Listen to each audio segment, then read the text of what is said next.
seorang anak yang dipersembahkan oleh orang tuanya untuk menjadi milik Tuhan dan diserahkan kepada imam pada saat itu, Imam Eli.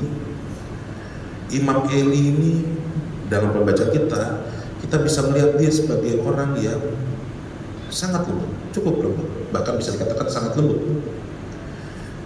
Dia diberikan tanggung jawab untuk mendidik, membesarkan, membina Samuel, anak yang dipersembahkan oleh orang tuanya. Dan tentunya ini bukan perkara yang mudah bagi dia, karena dia pun dalam usia yang tua.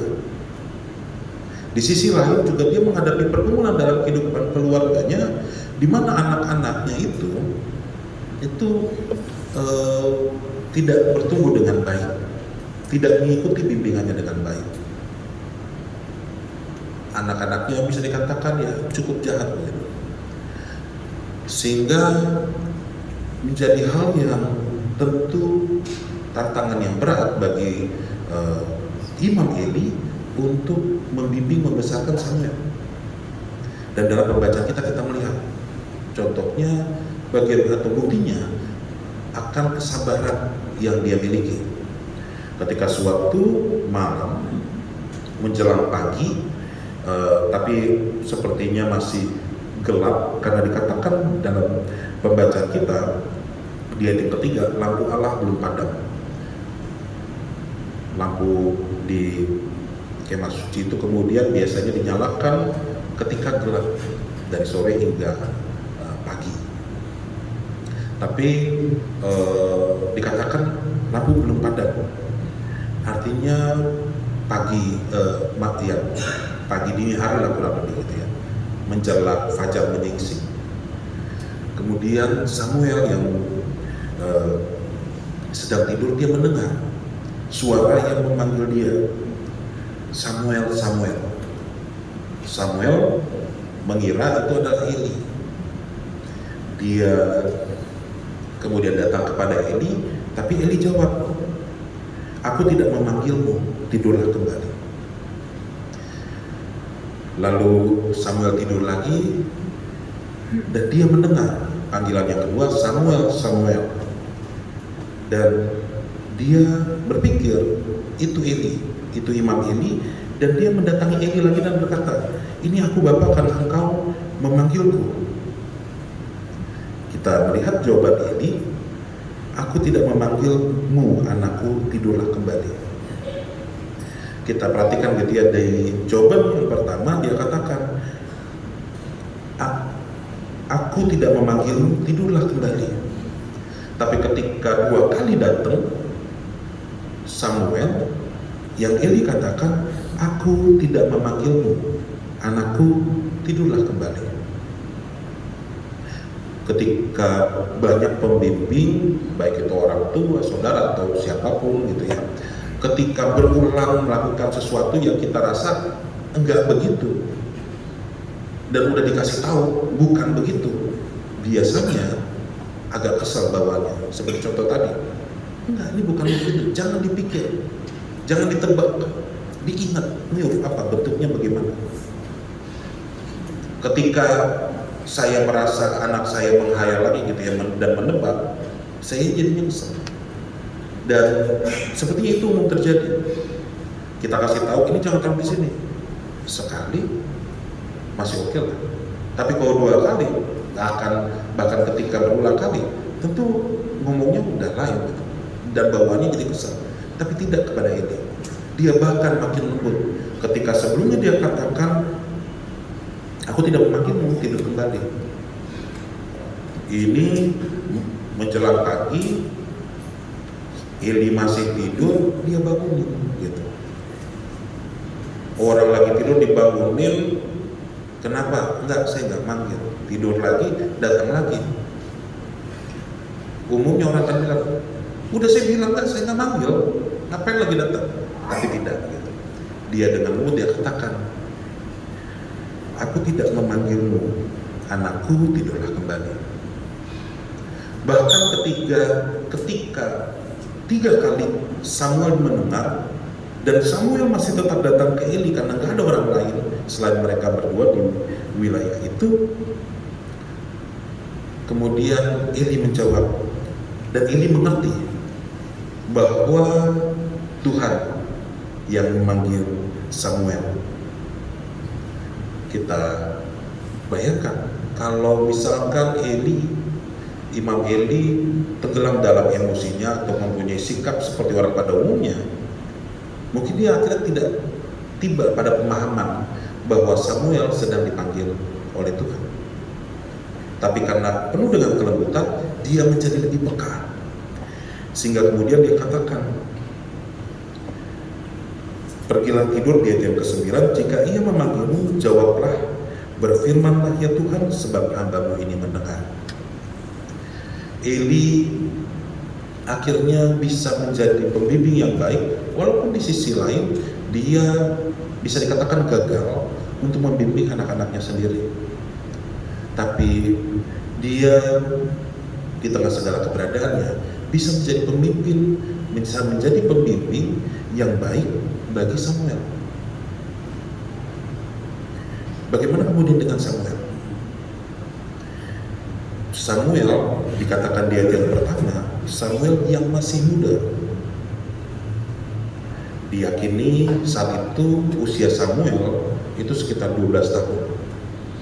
Karena kata muda di sini ya mengarah kepada anak sekitar 12 tahun begitu. Dia masih muda, tapi kemudian dia tidur di Bait Allah, di dalam rumah Tuhan, dikatakan di situ tempat tabut Allah. Bahkan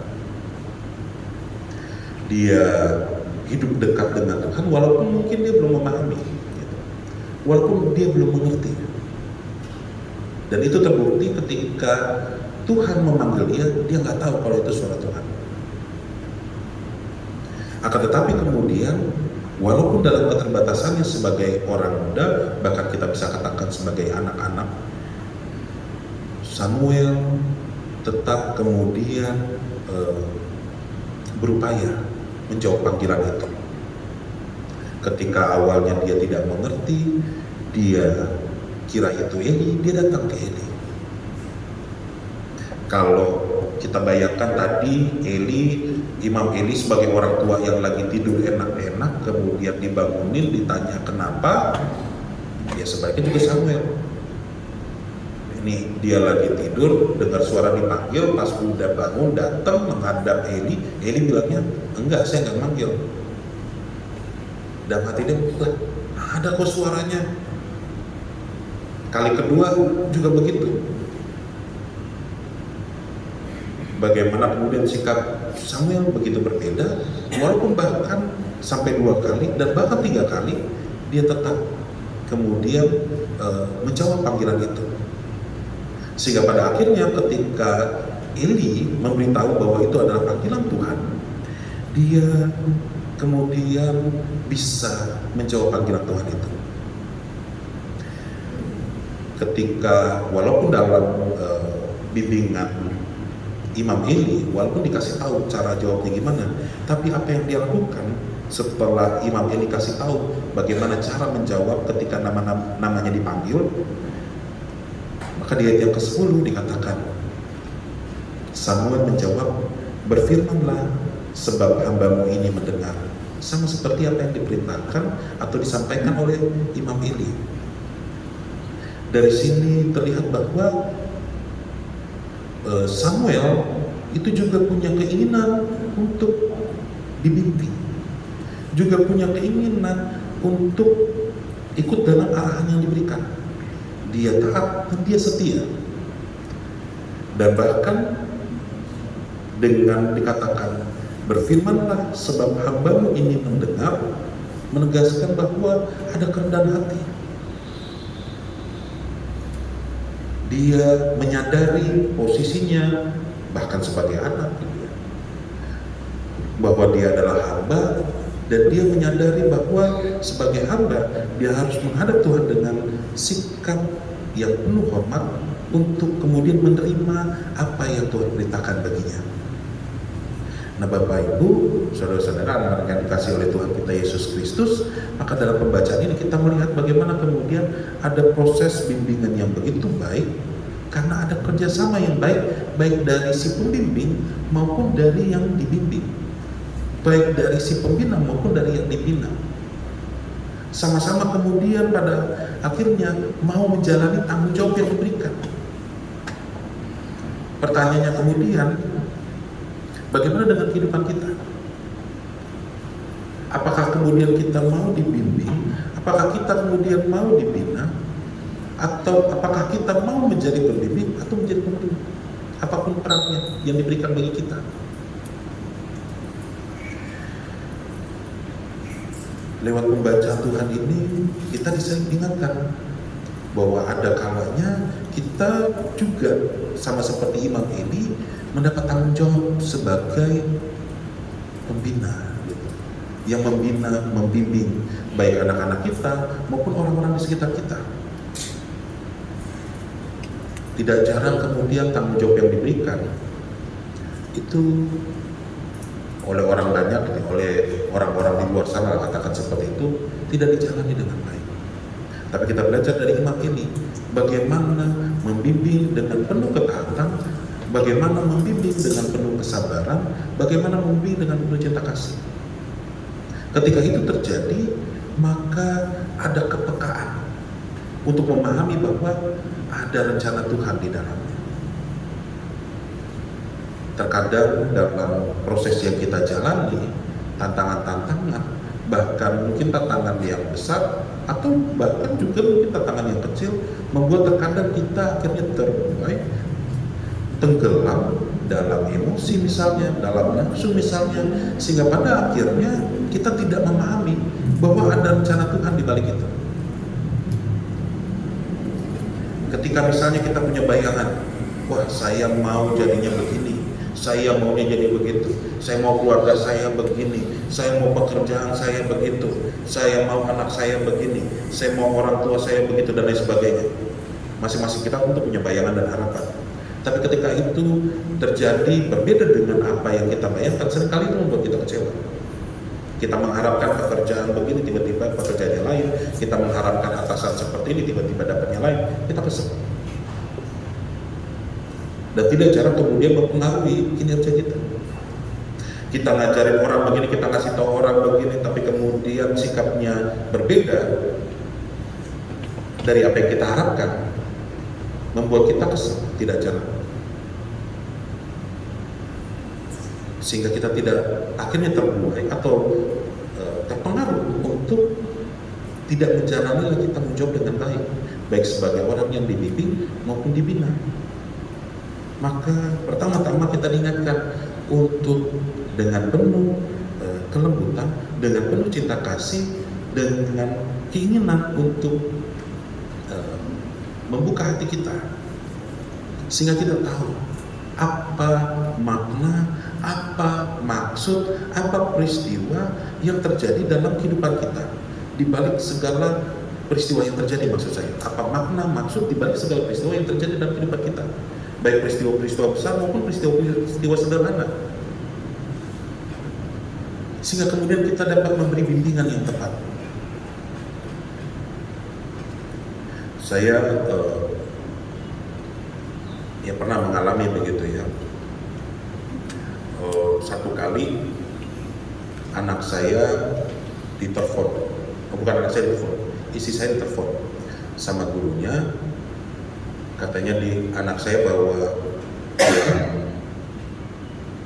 ya cukup besar nilainya untuk anak SD, sekarang dia kelas 4, untuk kemudian jajanin teman-temannya. Anak saya sekolahkan di sekolah negeri gitu ya.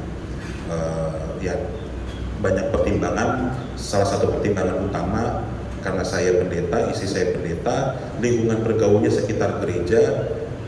Akhirnya kami bersepakat dia harus punya teman yang berbeda gitu. Dia harus tahu rasanya jadi minoritas seperti saya dan istri saya alami.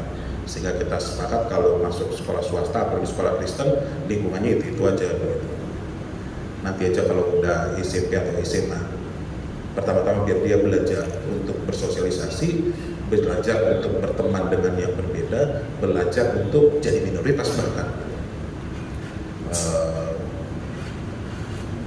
Dia sekolah negeri, terus satu kali itu istri saya ditelepon sama gurunya, ini Eliana bawa uang segini, dia mau jajanin teman-temannya di koperasi.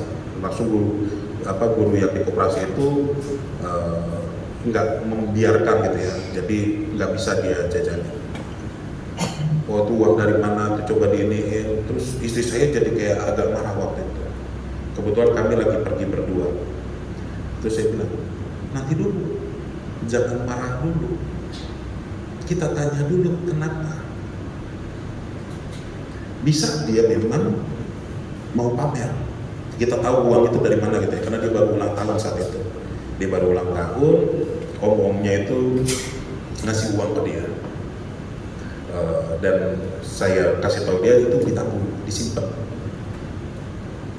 Saya biarin dia pegang uang gitu ya, untuk ngelatih dia supaya menyimpan uang itu. Kita tahu uangnya di mana, jadi bukan ngambil dari uang mamanya. Terus saya bilang, nanti dulu, jangan marah dulu. Mungkin dia mau pamer, mungkin dia mau sosokan, mungkin. Tapi mungkin enggak bahwa dia kasihan lihat teman-temannya. Saya bilang begitu. Dan beberapa hari sebelumnya, beberapa minggu sebelumnya, itu istri saya cerita, anak saya dia beli stiker, terus dia kasih ke temannya, dia kasih ke sahabatnya, terus sahabatnya bilang, wah terima kasih, ini istilahnya ya, wishlistnya saya untuk ulang tahun saya, stiker harga 5.000 kalau nggak salah. Terus saya bilang, teman-temannya kayak begitu, untuk harapan ulang tahun aja stiker 5.000 gitu. Terus kalau kemudian dia ternyata punya rasa, wah saya dapat berkat nih, teman-teman saya kasihan, terus dia mau jajanin, salah nggak? Mungkin caranya salah, tapi niatnya kan baik.